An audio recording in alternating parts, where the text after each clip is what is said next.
Good morning students.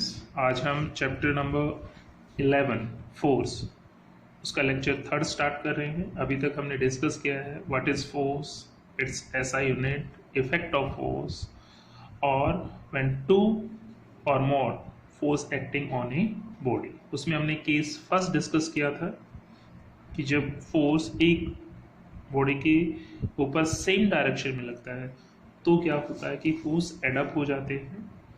आज हम case second का ए पार्ट स्टार्ट करते हैं, that is if two unequal forces acts in the opposite direction. तो जब दो फोर्स एक ऑब्जेक्ट पर अपोजिट डायरेक्शन में एक्ट करें और वो अनइक्वल हो, तो उस केस में हम नेट फोर्स जो है वो कैसे कैलकुलेट करते हैं। जब दो फोर्स अपोजिट डायरेक्शन में एक्ट करते हैं और अनइक्वल होते हैं उसे हम अनबैलेंस फोर्स भी कहते हैं।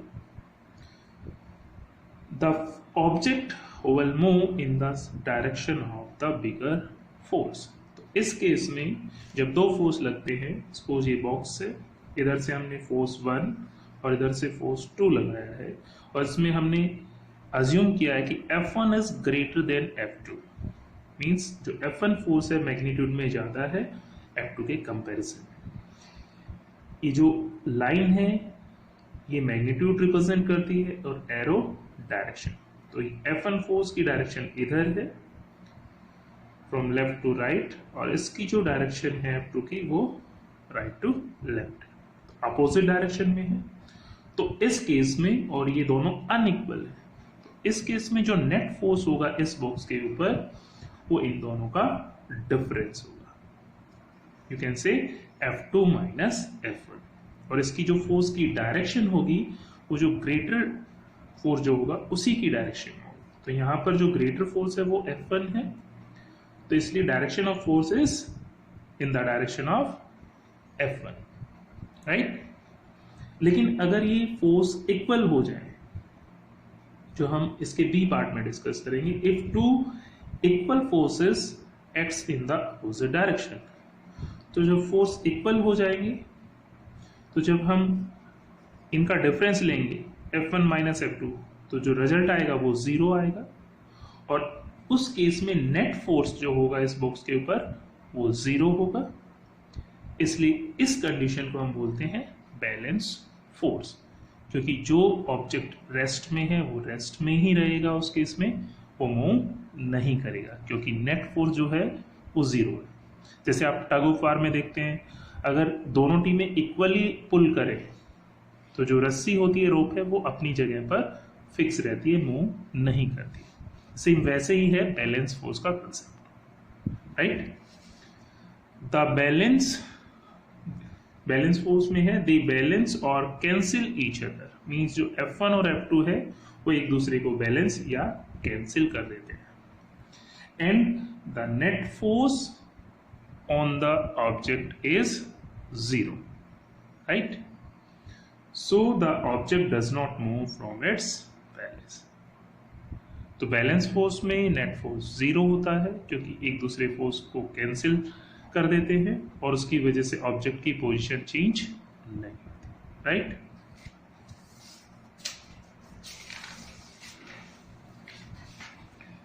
तो अभी हमने देखा नेट फोर्स, अभी नेट फोर्स क्या होता है वो डिस्कस कर लेते हैं।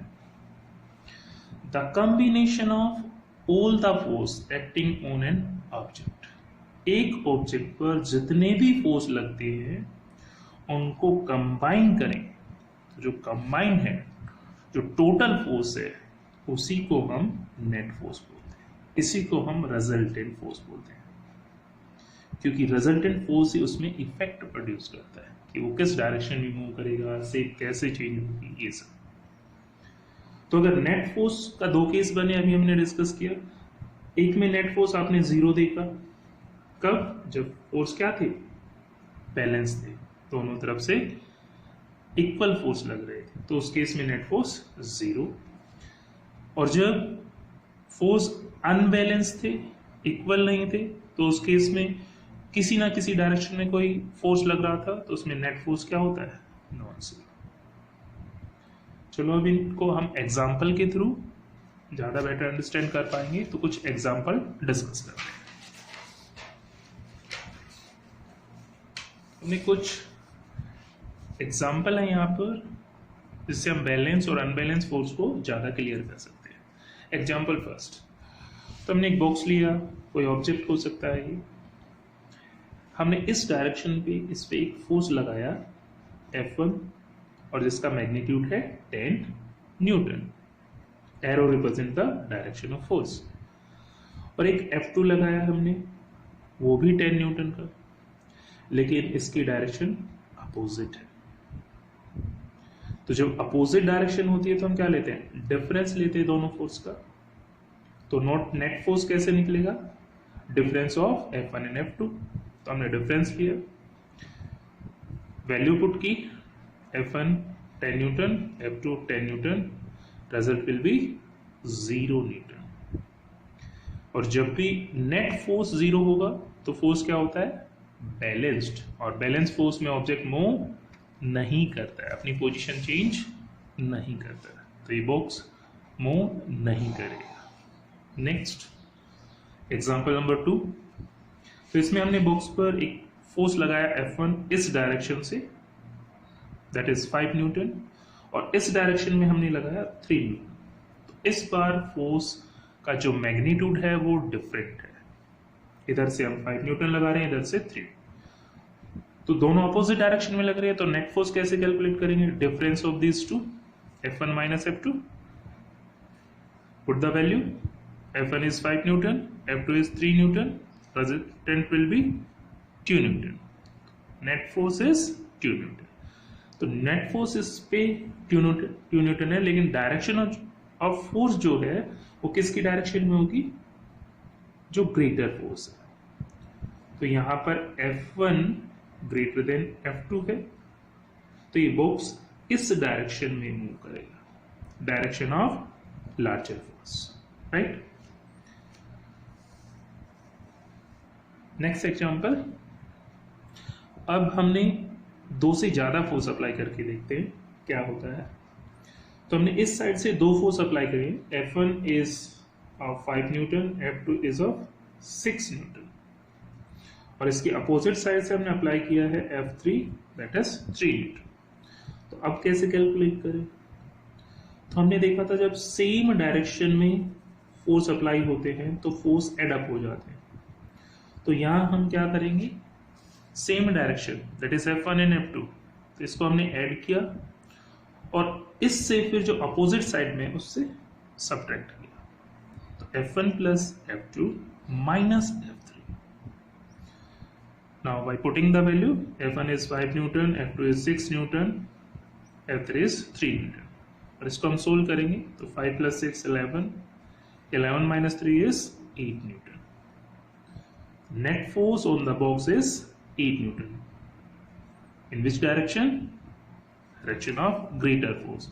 तो इस डायरेक्शन से टोटल कितना फोर्स लग रहा है, 11। 11 is the larger force compared to 3 Newton. तो इस डायरेक्शन में बॉक्स मूव करेगा। नेक्स्ट एग्जांपल, इस केस में हमने बॉक्स लिया है, इस डायरेक्शन से हमने 8 न्यूटन फोर्स लगाया है और इस डायरेक्शन से 10 न्यूटन। तो दोनों अपोजिट डायरेक्शन में है। जब भी अपोजिट डायरेक्शन में होते हैं तो हम डिफरेंस लेते हैं, तो हमने F1 माइनस F2 किया, इनकी वैल्यू पुट की, F1 is 8 Newton, F2 is 10 Newton, solve किया तो ये आएगा माइनस 2 न्यूटन।